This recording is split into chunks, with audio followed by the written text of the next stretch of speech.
नमस्कार दोस्तों। आज मैं आपके सामने एक बहुत ही ज़रूरी बात करने जा रहा हूँ। हो सकता है कि ये जो बातें अभी मैं आपसे जो करने वाला हूँ वो आपके करियर के लिए बहुत ही ज़रूरी है। हो सकता है कि इनमें वो सभी बातें छुपी हुई हो जो आज आपके लिए काफ़ी कारगर सिद्ध हो रहा है। तो दोस्तों, मैं उम्मीद करता हूँ कि आप वीडियो को बिना स्किप किए हुए पूरा देखिए, ताकि जाने अनजाने में ही सही लेकिन आपको वो जानकारी जरूर मिले जिसे मैं आज आपको देने की कोशिश कर रहा हूँ। देखिए, आप मेरे जो लैपटॉप स्क्रीन है वहाँ पे आप गौर कीजिए। कुछ क्वेश्चंस आपके सामने आ रहे हैं।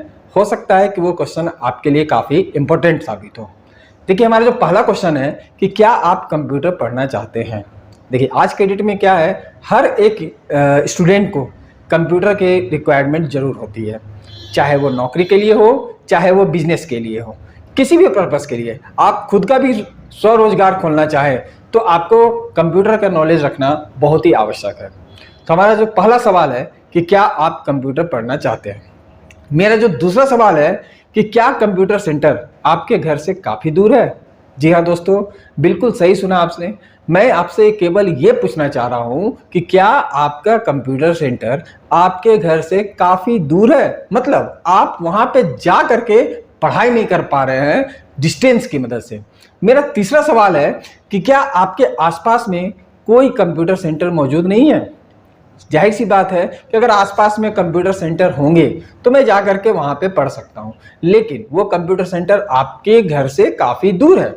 मेरा कहने का मतलब है क्या कि जितना का फी नहीं है उससे ज्यादा आपको ट्रेवलिंग अलाउंसेस लग जा रहे हैं। ये तो मेरे 3 सवाल थे। मेरे चौथे सवाल की ओर अगर आप आ जाएं तो चौथा सवाल में क्या लिखा हुआ है कि क्या आप कंप्यूटर कोर्स की फीस भरने में सक्षम नहीं है। मेरा इशारा सीधे आर्थिक रूप से कमजोर बच्चों की ओर आ रहा है। आज के समय में अगर आप कंप्यूटर कोर्स कर रहे हैं तो कंप्यूटर कोर्स की जो फी होती है वो काफ़ी ज़्यादा होती है। ठीक है ना। ठीक है, मिडिल क्लास के जो लोग होते हैं, उच्च कैटेगरी के जो लोग होते हैं, या जो भी जो सक्षम है, वे इस कोर्स को कर सकते हैं आसानी से। जो भी उसके फीस होते हैं वो फी को दे करके आप अपना जो भी कोर्स है उस कोर्स को कंप्लीट कर सकते हैं। लेकिन आप फीस देने में सक्षम नहीं है तो क्या आपको कंप्यूटर पढ़ने का कोई हक नहीं है। जी हाँ दोस्तों, आपको भी हक है, आप भी कंप्यूटर पढ़ सकते हैं। मेरा अगला सवाल क्या है कि क्या आपके पास कोई कंप्यूटर सर्टिफिकेट नहीं है। इस क्वेश्चन का मेरा तात्पर्य ये है कि मैं आपसे ये जानना चाहता हूं कि क्या आप कंप्यूटर नॉलेज रख रहे हैं। तो जी हाँ, आपके पास कंप्यूटर नॉलेज है, लेकिन उस नॉलेज की कोई पहचान नहीं है। दोस्तों, मेरे पास आइए, मैं आपका एग्जाम लूंगा और एग्जाम लेने के बाद मैं आपको सर्टिफाइड कर दूंगा और आपको एक ऑथेंटिक जो जेन्युइन सर्टिफिकेट होती है वो मैं आपको प्रोवाइड करूंगा। मेरा अगला सवाल आपसे ये है कि क्या आपका जॉब किसी कंप्यूटर सर्टिफिकेट के अभाव में छूट जा रहा है। जी हाँ दोस्तों, मेरे को लगता है क्या कि आप जैसे बहुत सारे ऐसे बच्चे हैं जिनके पास कंप्यूटर की तो नॉलेज है, लेकिन कंप्यूटर का कोई प्रमाण पत्र उनके पास मौजूद नहीं है।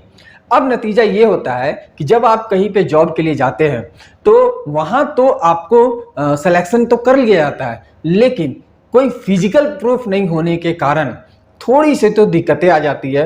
हाँ, मैं एक बात आपको बताना चाहूंगा कि जॉब जो होते हैं वो आपके स्किल पे, आपके टैलेंट पे होती है, सर्टिफिकेट के बदौलत नहीं होती है। लेकिन टैलेंट तो बहुत ही अच्छी बात है, लेकिन उस टैलेंट की एक पहचान होनी चाहिए। ठीक है, मेरा अगला सवाल ये है कि क्या आपके रिज्यूम में कंप्यूटर कोर्स का कॉलम हमेशा खाली रहता है। मेरा कहने का मतलब ये है कि आप अपना रिज्यूम बना रहे हैं, दैट मीन्स बायोडाटा बना रहे हैं। बायोडाटा में आप अपना क्वालिफिकेशन लिख रहे हैं, क्या 10th 12th ग्रेजुएशन सब कुछ लिख रहे हैं, लेकिन जहां कंप्यूटर का रिक्वायरमेंट है वहां पे आप ब्लैंक कर दे रहे हैं। तो जी हाँ दोस्तों, ये सारे जो सवाल मैंने आपसे पूछा ये आपके और आपके लिए हो सकते हैं। और मेरा अगला और आखिरी सवाल आपसे ये है कि क्या आपको स्किल के अभाव में कोई काम नहीं मिल पा रहा है। जी हाँ दोस्तों, आपके पास अगर स्किल की कमी है तो आप कहीं भी काम नहीं कर सकते हैं। यहाँ तक कि आप खुद का स्वरोजगार करना चाहे तो आप खुद का भी स्वरोजगार नहीं कर सकते हैं। सर्टिफिकेट रख करके भी कोई फायदा नहीं है जब तक कि आपके पास वो स्किल अवेलेबल नहीं है। अगर मान लिया जाए कि आप ऑनलाइन का काम कर रहे हैं लेकिन ऑनलाइन का काम करना भी आपको नहीं आता है तो दुकान खोल करके भी कोई फायदा नहीं है। वो तब तक अच्छे दौर से नहीं गुजरेगा जब तक आपके पास वो स्किल अवेलेबल नहीं है। अर्थात मेरा कहने का सीधा सीधी मतलब ये है कि क्या आप आर्थिक रूप से कमजोर हैं, क्या आप कंप्यूटर पढ़ने में सक्षम नहीं है, तो आइए दोस्तों मैं आपको ले चलता हूं आपके सपनों की उड़ान में और मैं आपको ट्रेनिंग दूंगा और ट्रेनिंग देने के बाद लास्ट में एक ऐसा सर्टिफिकेट दूंगा जिसकी मदद से आप अपने कैरियर में एक उड़ान ले सकते हैं। जी हाँ दोस्तों, मेरा नाम गुंजन कुमार है और मैं IIST कंप्यूटर इंस्टीट्यूट का संस्था निदेशक हूँ। मैं पिछले 2007 से कंप्यूटर के फील्ड में कार्य कर रहा हूं और विगत 18 से 19 वर्षों से मैं बच्चों को कंप्यूटर की शिक्षा दे रहा हूं। आज हमारे बच्चे कैरियर की ऊंचाइयों को छू चुके हैं क्योंकि उनके पास एक ऐसा स्किल हो चुका है जिसकी मदद से वे किसी भी प्रकार के काम करने को सक्षम है। दोस्तों, हमारी संस्था कुछ वर्ष पहले आर्थिक रूप से कमजोर बच्चों के लिए ऑनलाइन कंप्यूटर एजुकेशन की शुरुआत की है, जिसके तहत आप घर बैठे निःशुल्क कंप्यूटर कोर्स का लाभ उठा सकते हैं। जी हाँ दोस्तों, आप यहाँ पे हमारी स्क्रीन पर देख सकते हैं 100% फ्री में सीखे सभी कंप्यूटर कोर्स। ये 2025 का एक ब्लॉकबस्टर ऑफर है जो कि आपके लिए मैं लाया हूँ, साथ ही साथ ओरिजिनल सर्टिफिकेट के साथ। वो जो सर्टिफिकेट होगी वो ISO वेरीफाइड होगी, MSME से वेरीफाइड होगी, साथ ही साथ society registration act and Indian registration act के तहत वे ऑथराइज्ड होगी। तो दोस्तों, देर किस बात की है, चलिए मैं आपको दिखाता हूं कि हम लोग जो आपको सर्टिफिकेट दे रहे हैं वे किस प्रकार के। तो दोस्तों, जैसा कि आप अपने स्क्रीन पर देख रहे हैं, ये जो सर्टिफिकेट है ये हमारे तरफ से आपको भेजे जाएंगे। यहाँ पे आप ऊपर में देख रहे हैं हमारे सेंटर का नाम है IIST कंप्यूटर इंस्टीट्यूट। यहाँ पे हमारे सेंटर का एड्रेस लिखा हुआ है और इस जगह हमारा मेंशन किया हुआ है कि आपको जो सर्टिफिकेट दिया जा रहा है उसे प्रोवाइड करने में हम लोगों ने किस किस जगह से रजिस्ट्रेशन करा रखा है, ताकि आपके सर्टिफिकेट को एक ऑथेंटिसिटी मिल सके और उसे आप कहीं पर भी अप्लाई कर सकते हैं। यहाँ पर जब आप थोड़ी दूर नीचे आएंगे तो यहाँ पे देख रहे हैं आपका रजिस्ट्रेशन नंबर दिया हुआ है, सर्टिफिकेट नंबर दिया हुआ है और बाकी जो भी डिटेल्स है वो यहाँ पे आपको मिल जा रहा है। यहाँ पे नीचे में मार्कशीट भी मैंने आपको यहाँ पे डाल दिया है ताकि ये आपका जो सर्टिफिकेट है उसके साथ साथ कितना मार्क्स आपने लाया है वो भी आपको यहाँ पे नजर आ जाएगा। ठीक है, तो दोस्तों ये जो सर्टिफिकेट है ये सर्टिफिकेट आपको निःशुल्क दिया जाएगा। इसके लिए आपको कोई भी एक्स्ट्रा चार्ज पे नहीं करना है। मेरा कहने का मतलब है क्या कि आपके लिए नामांकन फ्री है, वीडियो क्लासेस फ्री है, स्टडी मटेरियल फ्री है, इसके अलावा सर्टिफिकेट भी आपको फ्री में दिए जा रहे हैं। केवल और केवल आपको एग्जाम फी देना पड़ता है जो कि बिल्कुल ही नॉमिनल है और वो वेबसाइट में आपका नजर आएगा। तो दोस्तों, ये था हमारा सर्टिफिकेट जो कोर्स कंप्लीट होने के बाद मैं आपको भेजूंगा। ठीक है, अब मैं आपको बताने वाला हूं कि यदि आप एडमिशन लेना चाहते हैं तो एडमिशन लेने के लिए आपको क्या करना पड़ेगा। उसके लिए आप अपने मोबाइल से या फिर लैपटॉप से किसी से भी एडमिशन लेना चाहे तो ले सकते हैं। सबसे पहले आपको किसी एक ब्राउजर को खोल लेनी है। उसके बाद आपको क्या करना है, ये जो हमारा एड्रेस बार है यहाँ पर आपको टाइप करना है iistcomputer.com। ऐसा करने से हमारा जो वेबसाइट है वो खुल जाएगा जो कि कुछ इस तरह से आपका नजर आएगा। यहाँ पर आप स्क्रॉल करके, ठीक है ना, यहाँ पे नीचे जा करके आप देख सकते हैं जितने भी कोर्सेज अभी मौजूद हैं वे सारे कोर्सेज यहाँ पे नजर आ रहे हैं। साथ ही साथ उस कोर्सेज के नीचे देखिए यहाँ पे ड्यूरेशन भी दिया हुआ है। ये 1 मंथ का कोर्स है और इसका गुरु दक्षिणा है 71। दोस्तों, मैंने एग्जाम फी के रूप में गुरु दक्षिणा लिखा है ताकि आपको भी ये समझ में आ जाए कि गुरु का ज्ञान बिना गुरु दक्षिणा के संभव नहीं है। ठीक है दोस्तों, तो आप इनमें से जो भी कोर्स करना चाहें आप उस कोर्स को आसानी से मेरे बताए गए प्रोसेस के अनुसार एडमिशन ले सकते हैं। एडमिशन लेने से पहले मैं एक बात और आपको बताना चाहूंगा कि आप एक साथ एक से अधिक जितना भी कोर्स करना चाहें कर सकते हैं, उसमें किसी भी तरह की कोई परेशानी नहीं होगी। आप जितना भी कोर्स करेंगे हर कोर्स के लिए आपको एक एक करके एडमिशन करना पड़ेगा। ऐसा नहीं है कि आप एक फॉर्म भर दिए और उसी से आपका सारा कोर्स में एडमिशन हो जाएगा, ऐसा बात नहीं है। मेरा कहने का अर्थ यह है कि यदि आप 4 कोर्स करना चाहते हैं तो आपको 4 बार फॉर्म भरना पड़ेगा। अब आप यदि फॉर्म भरना चाहते हैं तो फॉर्म भरने के लिए क्या करना होगा वो देखिए। तो यहाँ पे जब आप थोड़ा सा ऊपर आएंगे तो इस जगह देखेंगे यहाँ पे दिया हुआ है रेड कलर में ऑनलाइन एडमिशन फॉर्म 2025-26। यहाँ पर आपको क्लिक करना है। अब जैसे ही आप यहाँ पे क्लिक करेंगे ऑनलाइन रजिस्ट्रेशन, ये हमारा जो पैनल है वो खुल जाएगा और आप यहाँ पे देख सकते हैं कि ये जो फॉर्म है वो आप ही के अकॉर्डिंग दिया हुआ है। मैं आपको केवल एक आइडिया दे रहा हूं कि यदि आप इस फॉर्म को फिल करना चाहते हैं तो फिल करने के दौरान किन किन बातों को ध्यान में रखना है। सबसे पहले यहाँ पे आपको स्टेट सेलेक्ट करना है कि आप जिस स्टेट से आ रहे हैं वो स्टेट आपको डालना है। तो मैं आपको एक एग्जांपल लेकर के समझा रहा हूँ कि मान लिया जाए कि आप दिल्ली से बिलोंग करते हैं, तो यहाँ पर दिल्ली पे क्लिक कर दीजिए। इसके बाद इसके बगल में आप देख रहे हैं यहाँ पे डिस्ट्रिक्ट दिया हुआ है, दिल्ली के किस डिस्ट्रिक्ट से आप बिलोंग कर रहे हैं वो आपको यहाँ पे डालना होता है। तो आप यहाँ पे क्लिक कर दीजिए। मैं एक डेमो पर्पज से बता रहा हूँ, यहाँ पे आप अपना जो डिटेल है वो डालिएगा। इसके बाद यहाँ पर स्टडी सेंटर में हमारे इंस्टीट्यूट का नाम डाला हुआ है, इसको आपको सिलेक्ट करना अनिवार्य है। मैं आपको बता दूं कि अगर आपने इसे सिलेक्ट नहीं किया तो हो सकता है कि आपका फॉर्म प्रॉपर वे में फिल ना हो पाए, ठीक है। इसके बाद आपको यहाँ पर सिलेक्ट करना है आपका जो रिलीजन है वो यहाँ पे, ठीक है ना। इसके बाद हम लोग आ जाते हैं अगले सेक्शन में, और यहाँ पे आप देख रहे हैं कोर्स कैटेगरी पूछा जा रहा है आपसे। हमने क्या किया है, कुल 6 अलग अलग प्रकार का कोर्स डिजाइन किया है, जहाँ की आप यहाँ पे देख रहे हैं 10 days course, 1 month course, 2 month course, 3 month course, 6 month course and 12 month का कोर्स। आप जो भी कोर्स करना चाहते हैं, जिस ड्यूरेशन का, आप उसको क्लिक करेंगे तो इस जगह उस ड्यूरेशन का सभी कोर्स डिटेल से यहाँ पे नजर आ जाएगा। मैं आपको एक एग्जांपल के तौर पे बता रहा हूँ कि अगर आप 6 मंथ में क्लिक कर रहे हैं तो आप यहाँ पर देखेंगे 6 मंथ के जितने भी कोर्सेस होते हैं वो यहाँ पे नजर आ जा रहे हैं। अगर आप यहाँ पे 12 मंथ में क्लिक कर रहे हैं तो 12 मंथ से रिलेटेड जो भी कोर्सेस है वो नजर आ जा रहे हैं। मैं फिर से आपको बता देना चाहूँगा कि आप एक साथ एक से अधिक कोर्स भी करना चाहें तो आप एक से अधिक कोर्स कर सकते हैं।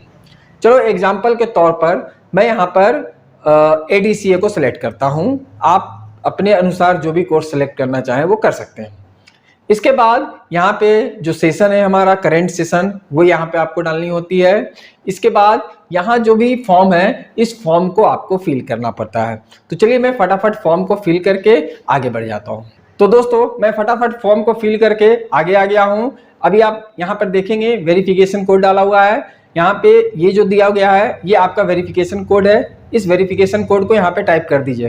तो देखिए यहाँ पे दिया हुआ है 21916, तो वो मैंने यहाँ पे डाल दिया। देन यहाँ पे क्लिक करना है आपको रजिस्टर मी बटन पे।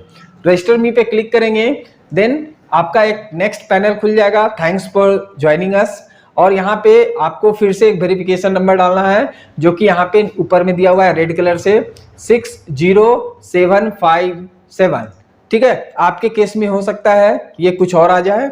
उसके बाद यहाँ पर वेरीफाई में क्लिक कर देना है। अब आप जैसे ही वेरीफाई में क्लिक करेंगे तो आपका यूजर आईडी और पासवर्ड यहाँ पे आपका शो करेगा। मतलब आप जिस कोर्स में एडमिशन कर रहे हैं वो कोर्स का डिटेल यहाँ पे आ जाएगा। मीन्स देखिए ये आपका नाम यहाँ पे शो करेगा, और ये जो है ये आपका है रजिस्ट्रेशन नंबर। मतलब जब आप एडमिशन के बाद पढ़ाई स्टार्ट करेंगे तो आपको लॉगिन करना पड़ेगा। लॉगिन करने के लिए आपको रजिस्ट्रेशन नंबर डालना पड़ेगा। तो ये जो अभी मैं हाईलाइट कर रहा हूँ ये आपका रजिस्ट्रेशन नंबर है, और ये जो मैं हाईलाइट कर रहा हूँ 60757, आपके केस में हो सकता है कि कुछ अलग आ जाए, तो ये आपका पासवर्ड है। इसके अलावा यहाँ पर जो डिटेल्स है वो सारा डिटेल्स आपका नजर आ रहा है। नेक्स्ट स्टेप आपको क्या करना है, प्रोसेस टू नेक्स्ट में क्लिक कर देना है। जब आप प्रोसेस टू नेक्स्ट में क्लिक करेंगे तो आप देखेंगे कि आपका जो फॉर्म है वो यहाँ पर फॉर्म जो है बन करके तैयार हो चुका है। और इसी फॉर्म में आप गौर कीजिएगा, यहाँ पर भी एक बार आपको नजर आ जाएगा आपका रजिस्ट्रेशन नंबर और यहाँ पे आपका पासवर्ड। तो मेरा कहने का अर्थ है क्या कि दो जगह आपका रजिस्ट्रेशन नंबर और पासवर्ड मिल जा रहा है। आप दोनों में से दोनों का स्क्रीनशॉट लेकर के रख लीजिए, ताकि फ्यूचर में जब भी आप आगे कुछ कोर्स वगैरह लॉगिन करना चाहते हैं तो जब तक आपका रजिस्ट्रेशन नंबर और पासवर्ड नहीं रहेगा तब तक आप वहां पे लॉगिन नहीं कर सकते। मतलब यह रजिस्ट्रेशन नंबर और पासवर्ड आपको लाइफ टाइम तक याद रखना है। तो दोस्तों ये तो आपका एडमिशन हो चुका है, और एडमिशन होने के बाद आपका रजिस्ट्रेशन नंबर और पासवर्ड भी आपको मिल चुका है। अब मैं आपको बताने वाला हूं कि इसके बाद आपको क्या करना है। तो इसके लिए क्या करना है, आपको फिर से हमारे वेबसाइट को खोल लेनी है। वेबसाइट को जब आप खोलेंगे तो यहाँ पर आप कॉर्नर में देख रहे हैं स्टूडेंट लॉगिन नजर आ रहा है। इस स्टूडेंट लॉगिन में आपको क्लिक करना है। क्लिक करने के बाद स्टूडेंट लॉगिन का जो पैनल है वो यहाँ पे खुलेगा। यहाँ पे जब आप थोड़ा सा नीचे आएंगे तो यहाँ पे आपको लेना है रजिस्ट्रेशन नंबर, और यहाँ पे आपको देना है पासवर्ड। ये वही रजिस्ट्रेशन नंबर और पासवर्ड है जो अभी अभी आपको फॉर्म भरने के दौरान मिला था। बाय द वे आपका रजिस्ट्रेशन नंबर और पासवर्ड आपसे गुम हो चुका है या आप किसी कारणवश उसको खोज नहीं पा रहे हैं, तो आप मुझे व्हाट्सअप कीजिए, मैं आपको आपका रजिस्ट्रेशन नंबर और पासवर्ड भेज दूंगा। तो चलिए मैं वो रजिस्ट्रेशन नंबर और पासवर्ड यहाँ पे डाल करके लॉग इन कर रहा हूँ, ठीक है ना। मैं आपको बता दूं कि एकदम सेम यही प्रोसेस आपको फॉलो करना है, इसके अलावा कोई भी अलग प्रोसेस नहीं है, ठीक है। तो चलिए मैं यहाँ पे आपका जो रजिस्ट्रेशन नंबर और पासवर्ड है वो मैं यहाँ पे डाल दे रहा हूँ और डालने के बाद यहाँ पर सबमिट कर दे रहा हूँ। जैसे ही आप सबमिट करेंगे आपका लॉगिन तो जरूर हो जाएगा, लेकिन यहाँ पे आपका क्या लिखा हुआ है, स्कैन एंड पे रिलेटेड एग्जाम फी ब्रैकेट में गुरु दक्षिणा टू एक्टिवेट योर आईडी।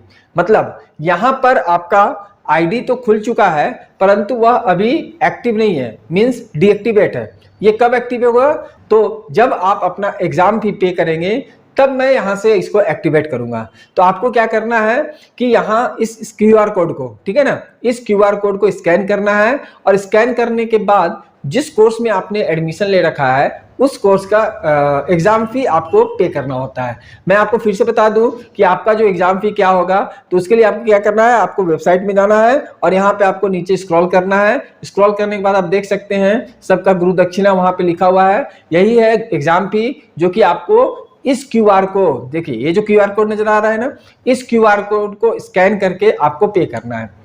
जब आप पे कर चुके होंगे तो उसके बाद जो उसका स्क्रीनशॉट है वो स्क्रीनशॉट आपको मुझे भेजनी हो और कुछ देर आपको इंतजार करना है ताकि मैं आपके आईडी को एक्टिवेट कर सकूं।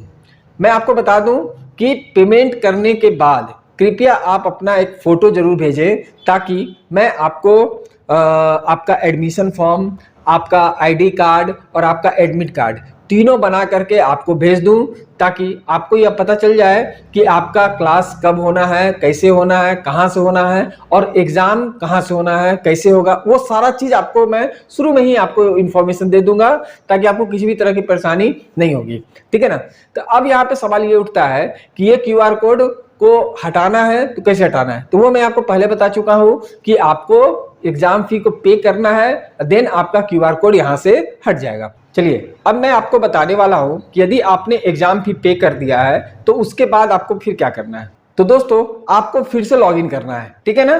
तो लॉगिन करने के लिए आपको यहाँ पे अपना फिर से आईडी और पासवर्ड जो है वो आईडी पासवर्ड यहाँ पे डालना है और उसके बाद यहाँ से आपको सबमिट बटन पे क्लिक करना है। तो जैसे ही आप सबमिट बटन पे क्लिक करेंगे अब आप देख सकते हैं कि आपका आईडी एक्टिवेट हो चुका है और यहाँ पर जितने भी डिटेल्स है वो आपका यहाँ पे शो कर रहा है, ठीक है। चलिए मैं यहाँ पे आपको एक रफली आइडिया दे देता हूँ कि कहाँ पे आपको क्या चीज मिलेगा, ठीक है। तो देखिए यहाँ पर जो है ये कॉर्नर में यहाँ पर आपका प्रोफाइल नजर आ रहा है, जहाँ पे आप यहाँ पे क्लिक करके आप अपना जो प्रोफाइल है वो आप देख सकते हैं। दूसरी बात है यहाँ पर अगर आप अपना पासवर्ड चेंज करना चाहें तो आप यहाँ से अपना पासवर्ड भी चेंज कर सकते हैं। और ये जो बीच वाला जो है बटन ये है साइन आउट का बटन, मतलब अगर आप बाहर निकलना चाहते हैं तो जैसे आपने अभी सबमिट किया है आप यहाँ से साइन आउट करके बाहर निकल सकते हैं। ये जो डैशबोर्ड वाला सेक्शन है, डैशबोर्ड वाले सेक्शन में यहाँ पे आपका 3 बटन दिए गए हैं। सबसे पहला जो बटन है ये है स्टडी मटेरियल का, जहाँ पे आप क्लिक करके, ठीक है ना, जो भी स्टडी मटेरियल्स है वो आप यहाँ पे देख सकते हैं। मैं आपको बता दूं कि इस स्टडी मटेरियल को आप देख भी सकते हैं, डाउनलोड भी कर सकते हैं और प्रिंट भी कर सकते हैं, ताकि आपका एक बुक के जैसा ये बन जाएगा। उसके लिए आपको क्या करना है, जैसे कि आपको यहाँ पे एग्जाम्पल के तौर पे कोरल ड्रॉ का नोट्स देखना है तो यहाँ पे देखिए दाहिना साइड में यहाँ पे दिया हुआ है सी फाइल, ठीक है। यहाँ पे आप जैसे ही आप इसको क्लिक कर देते हैं तो आप देखेंगे कि यहाँ पर कोरल ड्रॉ से रिलेटेड जो भी नोट्स है वो नोट्स आपका यहाँ पे नजर आ जा रहा है, ठीक है। तो इस तरह से जो फर्स्ट वाला हमारा जो सेक्शन है ये था हमारा स्टडी मटेरियल का सेक्शन। ये जो सेकंड वाला सेक्शन है हमारा, इस सेकंड सेक्शन में आपको मिल जाते हैं कि अगर आपको वीडियो क्लासेस वगैरह करनी होती है तो वो वीडियो क्लासेस आप कैसे करेंगे, ठीक है। तो आपको क्या करना है, यहाँ पे वॉच पर क्लिक कर देना है और वॉच पे क्लिक करने के बाद मैं आपको बता दूं कि आपको गाइड करेगा कि अगर आपको यूट्यूब से वीडियो देखना है तो वो वीडियो आप कैसे देखेंगे, ठीक है।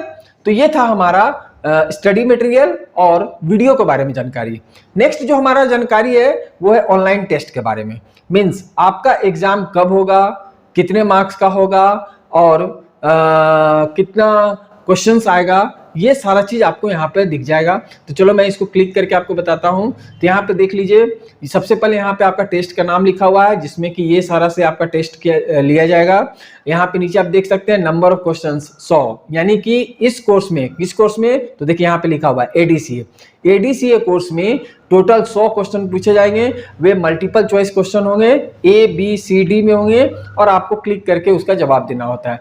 उसके लिए आपको 60 मिनट का समय दिया जाता है। 60 मिनट में आपको 100 क्वेश्चन को सॉल्व करना होता है। बहुत सारे बच्चे ये बोलते हैं सर ये जानकारी मुझे थी ही नहीं। तो मैं आपसे एक निवेदन करता हूं कि कम से कम इसको देख लो, यहाँ पे सारा डिटेल आपका दिया हुआ है। प्लस एग्जाम स्टार्ट होने से पहले भी आपको इंस्ट्रक्शन दिया जाता है कि आप अगर एग्जाम दे रहे हैं तो एग्जाम देने से पहले किन किन बातों को ध्यान में रखना है। ठीक है, अब यहाँ पे आप देखिए इधर साइड लास्ट में यहाँ पे दिया हुआ है 7/5/2026, उल्टा लिखा हुआ है। ठीक है ना, मतलब कि आज हमने एडमिशन लिया है, ये 1 साल का कोर्स है, तो आपका एग्जाम 1 साल के बाद होगा। इसलिए आप यहाँ पे बगल में देख रहे हैं वेटिंग दिख रहा है। ठीक है ना, 7/5/2026 को यहां से वेटिंग जो है ये बटन हट जाएगा और इसके जगह में स्टार्ट टेस्ट होगा, ताकि आप इसको क्लिक करके एग्जाम लिख सके।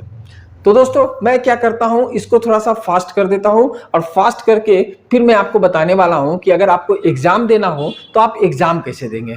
तो दोस्तों जैसा कि आप यहाँ पे देख रहे हैं कि अभी आपका यहाँ पे वेटिंग आ रहा है, लेकिन जैसे ही आपका एग्जाम का डेट पूरा हो जाएगा तो आप देख रहे हैं यहाँ पे स्टार्ट टेस्ट बटन आ जाएगा। मतलब कुछ देर पहले जो आपको अभी यहाँ पे वेटिंग दिख रहा था, अब वहां पे वो वेटिंग नजर नहीं आएगा, क्योंकि आपका एग्जाम डेट आ चुका है और यहाँ पे आपका स्टार्ट टेस्ट है ना, ये बटन आ रहा है। यहीं से आपको एग्जाम लिखना है। तो मैं आपको गाइड कर दे रहा हूं कि यदि आप एग्जाम देना चाहते हैं तो वो एग्जाम आप कैसे देंगे। तो उसके लिए आपको क्या करना है, स्टार्ट टेस्ट में क्लिक करना है। तो जब आप स्टार्ट टेस्ट में क्लिक करेंगे तो एक अलग से स्क्रीन आ जाएगा आपको, जहां पे टेस्ट के बारे में A to Z जो भी इंफॉर्मेशन है वो सारा इंफॉर्मेशन यहाँ पे नजर आएगा। आप यहाँ पे टर्म्स एंड कंडीशन में क्लिक करके इसके बाद स्टार्ट टेस्ट में क्लिक कर दीजिए। जैसे ही आप स्टार्ट टेस्ट में क्लिक करेंगे, क्वेश्चन नंबर 1 मेरा यहाँ पे आ जाएगा, जो कि आप यहाँ पे देख सकते हैं। ठीक है, अब मैं आपको यहाँ पे ये बात बताना चाहूंगा। देखिए यहाँ पे ऊपर में यहाँ पे आप देख रहे हैं टाइमर चल रहा है, वही जो मैंने आपको बताया कि जितने देर का आपका एग्जाम होगा, मतलब जितना मिनट का एग्जाम होगा उतना मिनट के अंदर आपको सारा क्वेश्चंस को सॉल्व कर लेना होता है। ठीक है ना, थोड़ा सा आप अपने टाइम को मेंटेन करके रखिए ताकि आपसे किसी भी प्रकार का क्वेश्चन टाइम की वजह से ना छूटे। ठीक है, अब यहाँ पे एक और बात मैं आपको बताना चाहूंगा। आप यहाँ पे देख रहे कि क्वेश्चन जो है इंग्लिश में भी दिया गया है और हिंदी में भी दिया गया, ताकि आपको क्वेश्चन समझने में किसी भी प्रकार की कोई कठिनाई नहीं होनी चाहिए। अब यहाँ नीचे में 4 ऑप्शन दिए गए हैं, A, B, C, D। आपको क्वेश्चन को पढ़ना है, क्वेश्चन को समझना है, और उस क्वेश्चन के अनुसार जो इसका प्रॉपर आंसर होना चाहिए वो आंसर आपको यहाँ पे क्लिक कर देना है। क्लिक करने के बाद देन आपको यहाँ पर सेव एंड नेक्स्ट बटन में क्लिक करना है। मैं आपको ये बात बताना चाहूंगा, यहाँ पर देखिए सबमिट टेस्ट एक बटन दिया हुआ है। यह जो बटन है ये आपको सबसे लास्ट में क्लिक करना है। कब? जब आपने सारा क्वेश्चन को सॉल्व कर दिया होगा तब, पहले आप इसको क्लिक नहीं करेंगे। सेव एंड नेक्स्ट में आप क्लिक कर लेंगे। सेव एंड नेक्स्ट में क्लिक करने ही आप देखेंगे कि यहाँ पे आपका अगला क्वेश्चन आ जाएगा। प्लस यहाँ पे जो दाहिने साइड में आपका जो पायलट नजर आ रहा है, आप देख रहे हैं क्वेश्चन नंबर 1 ग्रीन हो गया, मतलब आपने क्वेश्चन नंबर 1 का आंसर दे दिया है। अभी आपका रेड कौन सा है? 2 है ना, यानी क्वेश्चन नंबर 2 यहाँ पे आ रहा है। इस तरह से आप लास्ट में एक बार वेरीफाई कर लीजिए कि आपने जो क्वेश्चन का आंसर दिया है वो पूरा आंसर प्रॉपर वे में दिया है कि नहीं। अगर 50 क्वेश्चन पूछे जा रहे हैं तो आपने 50 का 50 जवाब दिया है या नहीं है, इसकी जांच आप कर लीजिए। और वो जांच यहाँ कहाँ से होगी? यहाँ से होगी। जब आप पूरा क्वेश्चन सॉल्व कर लेंगे, जब आप आश्वस्त हो जाएं कि हाँ मैंने पूरा एग्जाम प्रॉपरली दे दिया है, देन आपको सबमिट टेस्ट लास्ट में, मैं बार बार आपको बता रहा हूं, ये बटन आपको लास्ट में क्लिक करना है। सबमिट टेस्ट में क्लिक करके उसके बाद ओके कर देंगे। ठीक है ना, ओके करने के बाद देखिए यहाँ पे मैसेज आ गया, थैंक्स फॉर कंप्लीट एग्जामिनेशन। इसके बाद आपको डन में क्लिक करना है। डन में जैसे ही आप क्लिक करेंगे यहाँ पे आपका एग्जाम कंप्लीट का मैसेज आ जाएगा। दोस्तों मैं यहाँ पे एक बात बताना चाहूंगा कि ये एक सेकंड स्क्रीन है, आपको इस स्क्रीन को यहां से क्लोज कर लेना है और आपका जो ओरिजिनल स्क्रीन है यहां पर अभी भी स्टार्ट टेस्ट नजर आ रहा है। इसका मतलब आपको 2 बार एग्जाम नहीं देना है, ठीक है ना। मैं कई बच्चों को देखता हूं कि स्टार्ट टेस्ट अभी भी स्टार्ट टेस्ट दिख रहा है, नतीजा वे फिर से एग्जाम दे देते हैं। आपको केवल और केवल एक मौका मिलेगा एग्जाम लिखने का। अगर आप एग्जाम प्रॉपर वे में नहीं लिखेंगे तो आपको फिर से फॉर्म भर के फिर से एग्जाम देना पड़ेगा। आपको यहाँ पे क्या करना है मैं बता दे रहा हूं। जब आपको लगे कि मैंने एग्जाम दे दिया है तो उस केस में आप इसको रिफ्रेश कीजिए, ठीक है ना। यहां से रिफ्रेश में क्लिक कर दीजिए और आप यहाँ पे गौर कर दीजिए कंप्लीट आ गया है, ठीक है ना। कंप्लीट यहाँ पे लिखा गया मीन्स आपका एग्जाम कंप्लीट हो गया। अब मैं आपको बताने वाला हूं कि एग्जाम कंप्लीट होने के बाद आपको जो सर्टिफिकेट मिलेगा वो कैसा मिलेगा। मतलब कि सीधा सीधी मैं ये बताना चाह रहा हूं कि आप मार्क्स देखना चाहते हैं तो वो कैसे देखेंगे। तो उसके लिए आप देखिए यहाँ पे रिजल्ट वाले सेक्शन में आ जाइए। जब आप रिजल्ट वाले सेक्शन में आएंगे तो यहाँ पर देखिए आपका सारा डिटेल नजर आ रहा है। हाँ, ये हंसने वाली बात है कि मैं फेल हो चुका हूँ। क्यों? क्योंकि मैं आपको समझाने के लिए केवल एक क्वेश्चन का जवाब दिया हूँ। तो यहाँ पे देखिए यहाँ पे क्या दिया हुआ है कि आपने इतना डेट को एग्जाम लिखा है, इतना टाइम में एग्जाम लिखा हुआ है, इस टेस्ट को आपने कंप्लीट किया है जिसमें 100 क्वेश्चन पूछे जाने वाले हैं, पूछे गए थे। आपने अटेम्प्ट किया केवल एक क्वेश्चन को और 99 क्वेश्चन आपने लीव है ना छोड़ दिया है। जो आपने एक क्वेश्चन का जवाब दिया था वो सही है, लेकिन उसके बावजूद आप फेल है। क्यों? क्योंकि आपका टोटल मार्क्स है ये। अभी क्या है, इधर आप देख रहे हो यहाँ पे आपका मार्कशीट बना हुआ है, ठीक है ना। तो आपको क्या करना है, इस मार्कशीट पे क्लिक करना है। मार्कशीट पे क्लिक करने के बाद आप देख सकते हैं कि जो आपको सर्टिफिकेट मैं भेजने वाला हूं वो किस तरह का होगा। एक बात यहाँ पे मैं फिर से आपको बताना चाहूंगा कि ये जो आपका है वो सैंपल है, ये सर्टिफिकेट नहीं है। आप जैसे ही एग्जाम कंप्लीट करेंगे, ठीक है, एग्जाम कंप्लीट करने के तुरंत बाद आप मुझे व्हाट्सएप कर दीजिए कि सर मेरा एग्जाम कंप्लीट हो चुका है। मैं क्या करूंगा कि थोड़ी देर में ही आपका जो रियल सर्टिफिकेट है उसे जनरेट करके आपको व्हाट्सएप कर दूंगा। आप किसी कैफे वगैरह से या फिर आपके घर में अगर प्रिंटर वगैरह है तो प्रिंटर से प्रिंट निकाल करके और फिर आप कहीं पर भी इसको अप्लाई कर सकते हैं। तो ये था सारा प्रोसेस कि आपको एडमिशन कैसे लेना है ना, पढ़ाई कैसे करना है, वीडियो कैसे देखना है, साथ ही साथ एग्जाम कैसे देना है और एग्जाम देने के बाद रिजल्ट कैसे देखना है। ये सारी प्रक्रियाओं को मैंने आपको डिटेल में विस्तार पूर्वक समझाने की कोशिश की है। दोस्तों उम्मीद करता हूं कि जो भी जानकारी मैंने आपको दी है इससे आपको यह पूरी तरह से क्लियर हो गया होगा कि आखिर इस योजना से आप अपना लाभ कैसे उठा सकते हैं। मतलब साफ है कि मैंने यह योजना आर्थिक रूप से कमजोर बच्चों के लिए बनाया है ताकि उन्हें भी हक है कंप्यूटर पढ़ने का। हमें, आपको और सभी को मालूम है कंप्यूटर की शिक्षा सबकी इच्छा। हर घर में कंप्यूटर का अलग जगह है। यहाँ तक कि आपको ये भी मालूम है कि आज के डेट में डिजिटल इंडिया का प्रचलन चला हुआ है। अगर आप आईटी क्षेत्र में अपना कैरियर ढूंढ रहे हैं तो आप सही फैसला लिए हैं और आपको आगे चल करके काफी मदद भी मिल सकता है। तो दोस्तों मिलता हूं एक नए वीडियो में एक नए टॉपिक के साथ। मैं गुंजन आपसे अनुमति लेना चाहूंगा। जय हिंद, जय भारत, नमस्कार।